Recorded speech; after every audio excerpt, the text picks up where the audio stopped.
암행어사는 조선의 관직으로 민심 시찰을 위해 민간인으로 위장하여 여러 지방을 순행하면서 부패하거나 백성들에게 횡포를 부리는 고을 수령이나 탐관 오리들을 잡아내는 임무를 수행하는 관직입니다. 현대로 치면 감사원의 공직감찰본부, 대통령 비서실 민정수석비서관 예하 공직기관 비서관과 반부패 비서관이 지휘하는 특별감찰관에 해당하는 업무를 수행했습니다. 안녕하세요. 역사산책 자팍다식 채널입니다. 오늘은 조선의 극한직업 암행어사, 암행어사 출두요 라는 제목의 영상 보내드리겠습니다. 구독과 좋아요 부탁드립니다. 감사합니다. 암행이라는 말 그대로 정규 관직은 아니었습니다. 원래 어사라는 관직은 존재했지만 암행어사는 임시관직이며 조선에서 모델로 삼은 명나라 제도에도 일반적인 어사는 있으나 암행어사는 없었습니다. 명나라보다 1000년 전인 수나라에서는 수문제가 암행어사 비슷한 비밀 감찰반을 운영한 적이 있었습니다. 그러나 수양제가 집권한 뒤로 비밀 감찰반을 폐지했습니다. 일반적으로 파견되는 어사는 지방에 변고가 있을 때 왕명으로 보내기 때문에 전부 알려지지만 암행어사는 파견 사실이 비밀로 은밀하게 시찰하기 때문에 며느리도 모릅니다. 당연히 아무나 뽑히는 것은 아니고 대개 당 하관의 젊은 시종신들 중 왕이 평소에 눈여겨보고 있던 충직한 신하들이 암행어사로 발탁된다고 합니다. 물론 이것도 법적으로 정해진 것은 아니어서 나이가 꽤 있는 신하들이 가기도 하고 상황마다 다르게 적용되었습니다. 암행어사라는 말이 조선왕조실록에 처음 등장한 것은 성종 10년입니다. 하지만 워낙 반발이 심해서 시행되지 못하다가 본격적으로 틀이 잡히고 파견이 잦아지는 것은 인조 때부터입니다. 암행어사는 왕이 직접 임명하며 임명 시 다음과 같은 물건을 상자에 담아서 하사합니다. 첫째, 사목입니다. 이것은 일종의 업무 지침서입니다. 둘째, 봉서입니다. 숭례문을 나갈 때 뜯어봅니다. 봉서를 뜯어보면 너는 이제부터 암행어사다. 어느 도의 어느 마을에 가서 수령과 관리들의 동태를 감시하고 보고하라 라는 임무가 적힌 문서가 들어있었습니다. 셋째, 마패입니다. 마패는 신분증이며 역마와 역조를 이용할 수 있는 표식이었습니다. 넷째, 유척입니다. 지방 수령이 도량형을 속여서 백성을 착취하는지 파악하고 시체 검사용 자로 사용했습니다. 이 네 가지 물건 중 하나라도 잃어버리면 파직되었다고 합니다. 또 봉서를 아무 데서나 떨었다가 적발되어도 파직되는데 암행이라는 철칙을 어겼다는 사유입니다. 본디 암행어사는 비밀감찰이 주 업무이므로 자신이 암행어사임을 수행하는 방자 등 꼭 필요한 인원 말고는 자신이 암행어사임을 아무도 몰라야 했습니다. 그러므로 암행어사가 대리인을 파견하면 그 대리인에게 자신이 암행어사임을 알린 사유로 파직되었습니다. 보통 암행어사는 과거에서 탈락한 선비나 장사꾼 등으로 위장합니다. 암행어사의 상징은 마패인데 마패는 길 중간중간에 있는 역에서 말을 빌려 탈 수 있는 증표입니다. 마패에 새겨진 말의 숫자에 따라서 역에서 빌릴 수 있는 말의 숫자가 달라집니다. 한 마리에서 10마리까지 새겨져 있었으며 암행어사가 출두할 때에도 증표로 사용했습니다. 병력으로 쓰인 역졸도 역의 관리 대상인지라 역과 밀접한 관련이 있습니다. 암행어사는 지방관리가 부패해서 백성들이 도탄에 빠져 있다고 생각되면 출도 또는 출두를 통해 정체를 밝히고 관리를 왕명으로 처벌할 수 있었습니다. 보통 암행어사 하면 흔히 생각하는 게 출도인데 왠지 출도를 할 때면 마패를 번쩍 들고 암행어사 출두요를 외치며 육모방망이를 든 역졸들이 관하로 몰려들어 관하 휘하의 관졸들과 이방, 사또 등을 포박하고 암행어사는 윗자리에 자리를 잡고 재판을 하는 이미지로 고정되어 있습니다. 그러나 암행어사가 비리만 잡는 관직도 아니었고 애초에 완벽한 결정권도 없었습니다.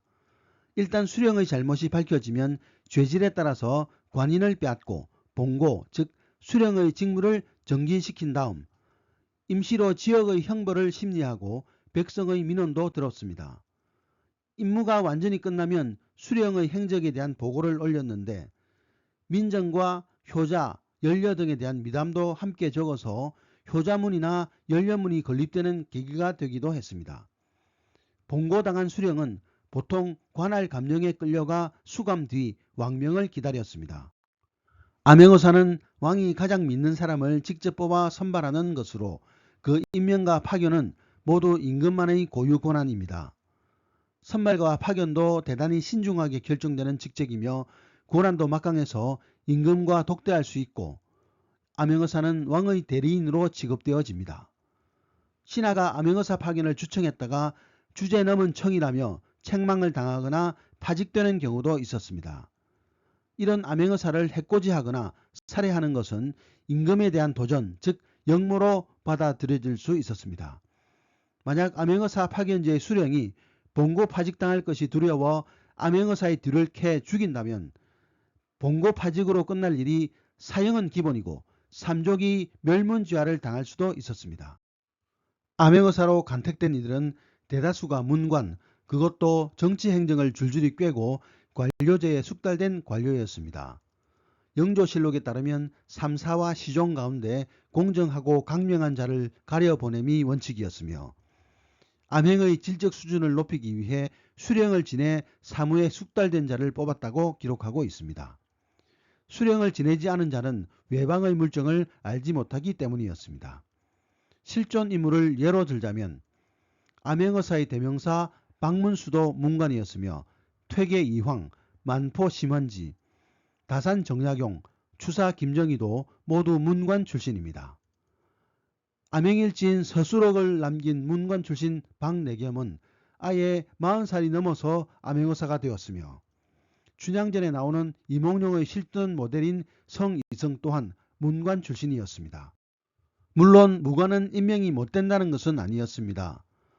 조선은 고려와 달리 문무의 차별이 심하지 않았고 외곽지역에는 야인족이나 왜구를 막아야 했기에 무관 출신을 수령으로 보내는 경우도 있었습니다. 하지만 공통적으로 암행어사는 수령보다는 훨씬 직급이 높고 경력도 높아서 수령의 비리를 낱낱이 파헤칠 수 있는 고위급 인사를 뽑는 경우가 많았습니다.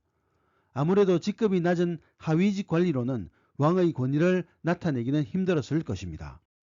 암행어사는 반드시 수행원들을 대동하고 활동했습니다. 상황에 따라 정도의 차이는 있지만 박내겸 같은 경우에는 동행하는 무리가 12명이었다고 합니다. 박내겸은 아예 조를 짜서 따로 활동하고 만나고를 반복했습니다.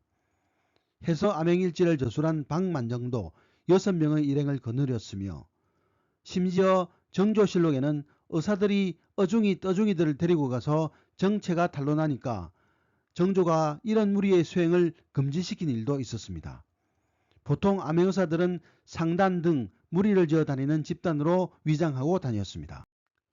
의사들은 정보 수집을 위해 외진 곳보다 인파가 많은 곳을 선호했습니다.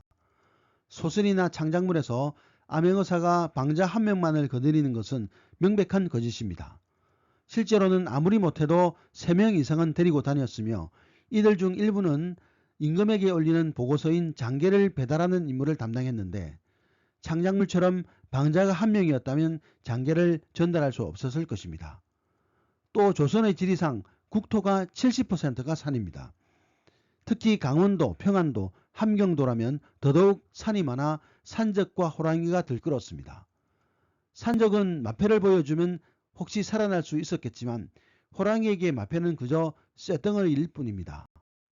암행의사들은 무사히 임무를 완료하고 난 뒤 정치보복을 당하는 경우가 많았습니다.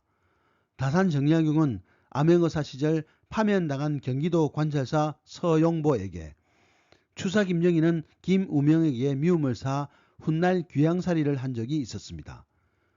고종 때 충청도 암행의사로 나갔던 이 권창은 충청도 관찰사 조병식을 탄핵하고 M 선비를 장살했다는 이유로 평안도 벽동에서 1년 동안 유배 생활을 한 적도 있었습니다. 암행의사와 수령의 파워게임에서 암행의사가 밀려서 깨갱이 된 경우도 많았습니다. 일단 암행의사가 고생스러운 극한 직업이었다는 것만은 확실해 보입니다. 보고서를 너무 자주 쓴다, 너무 안 쓴다, 너무 악필이다, 문맥이 안 맞는다 등으로 징계를 받기도 했으며 활동비도 심각하게 낮아 그 돈으로 활동하기도 어려웠고 급기야 부패 관리와 결탁하기도 했습니다. 때로는 가짜 의사로 오인받아 매를 맞는 소동까지 있었습니다. 사정이 이러니 암행어사에 임명되자 제가 전학기에 뭐 잘못한 게 있기에 저한테 이러십니까? 라고 적어놓은 사람도 있다고 합니다. 암행어사 제도는 고종 33년 1896년에 나이 74세의 정이품 암행어사 장성룡의 보고서를 끝으로 역사 속으로 사라졌으며 이것이 공식적 암행어사의 마지막 기록입니다. 이 시기는 고종조차도 한탄했을 정도로 의사제도가 심하게 타락했습니다. 단속하러 갔다가 오히려 접대받고 타락한 관리들과 한통속이 된 자들이 많았습니다. 조선이라는 나라가 점차 빛을 잃어가자 수백 년 동안 조선의 버팀목이었던 의사제도도 결국 그 기능을 다하고 말았습니다. 오늘의 이야기는 여기까지입니다. 감사합니다.